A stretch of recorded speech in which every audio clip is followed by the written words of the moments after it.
Hoy vamos a meternos de lleno en una de las combinaciones más fascinantes y hasta creativas del alma, Saturno en Leo. Piénsenlo como si estuviéramos viendo los planos, la arquitectura que define un viaje de vida muy pero muy particular. A ver, la pregunta que está en el corazón de esta posición es esta. ¿Qué pasa cuando existe un anhelo profundísimo por brillar, por expresarse, y al mismo tiempo un miedo que paraliza? El miedo a ser visto de verdad. Justo esa es la paradoja que vamos a desentrañar. Y ojo, es importantísimo entender esto. Esta tensión no es un defecto, para nada. De hecho, es una de las dinámicas más creativas y profundas que existen. Es como un desafío diseñado a la medida para forjar un poder fuera de serie. Ok, a ver, vamos a desglosar esto. Por un lado está Leo, ¿no? Que es puro impulso de expresión radiante, de creatividad, de liderar con el corazón. Vaya, el deseo de brillar. Pero por el otro lado, tenemos a Saturno.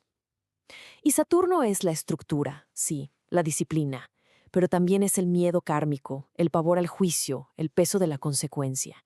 Es literal un choque de trenes entre la luz y el miedo a esa misma luz. Y justo esta dinámica, este choque, nos lleva a algo que podemos llamar el contrato del alma.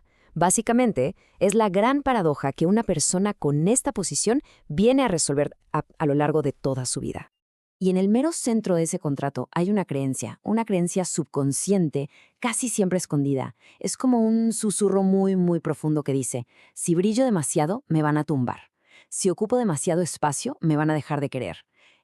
Justo este, es el miedo raíz que mueve todos los hilos. Claro, este conflicto interno no se queda nada más en la teoría, ¿eh? Se manifiesta en la vida real, en el día a día. Vamos a ver cómo esta herida, este miedo a brillar, va tomando forma en patrones muy concretos. Aquí tenemos algunas de las formas más comunes en que esta herida se manifiesta. Por ejemplo, minimizar los propios talentos, ¿no? Actuar como si no fueran la gran cosa. O ocultar la creatividad por ese miedo al rechazo. De ahí se puede pasar a buscar la validación complaciendo a todo el mundo, o de plano evitar a toda costa cualquier rol de liderazgo. Y el resultado, pues, es un ciclo súper desgastante. O se está sobreactuando para ser aceptado, o se cae en una parálisis total por el miedo. Y esto es clave, ¿eh?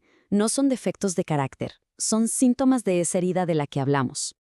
Pero bueno, la buena noticia es que toda herida trae consigo su propia medicina. Y la medicina aquí es desarrollar un poder auténtico. Así que ahora vamos a darle la vuelta y enfocarnos no en el problema, sino en la solución, en el camino hacia la maestría.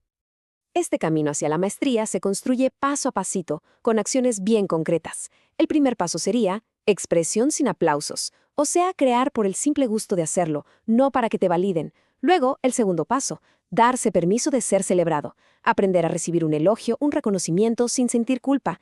De ahí, el tercer paso es natural, un liderazgo que inspira, que no busca dominar, sino ayudar a que otros también brillen. Y todo esto culmina en el cuarto paso, construir un legado de autenticidad, una vida que de verdad esté basada en la propia verdad, no en lo que otros esperan. Ahora, es importante saber que esta dinámica no se ve igual en todas las áreas de la vida, ¿eh? Se manifiesta de maneras muy distintas dependiendo del escenario.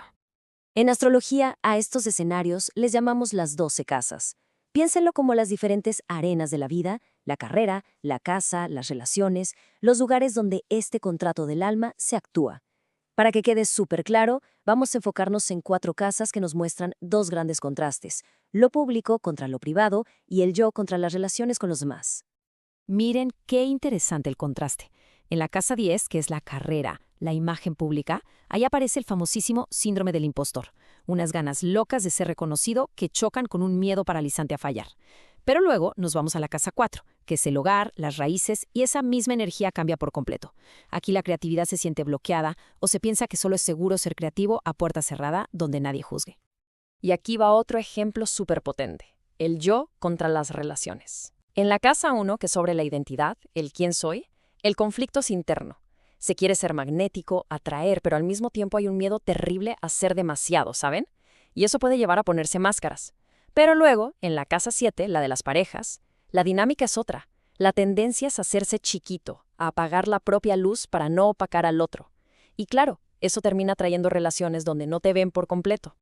Entonces, el punto clave aquí es entender que todo esto, ya sea en el trabajo o en la pareja, no son cosas separadas, no son eventos aislados. Todo está conectado por un hilo conductor, un propósito que lo une todo. A esto le podemos llamar el hilo dorado. Y ese hilo dorado, la esencia de todo este viaje, es básicamente esto. Es la magia de transformar el miedo a ser visto en el poder de ser uno mismo auténticamente. Es pasar de esconderse a liderar desde una presencia real, genuina. La verdadera maestría llega cuando se instala una nueva creencia, una afirmación que viene a reescribir ese contrato del alma del que hablábamos. Una parte fundamental de esa nueva creencia es: mi presencia es mi poder, y es seguro que me vean en toda mi autenticidad. Y con esto llegamos a la síntesis final, al mantra que resume todo este viaje. No necesito demostrar mi luz, solo necesito confiar en ella. Y ese es el verdadero destino. No se trata de buscar aplausos afuera, sino de encontrar una confianza absoluta en esa luz que ya está dentro.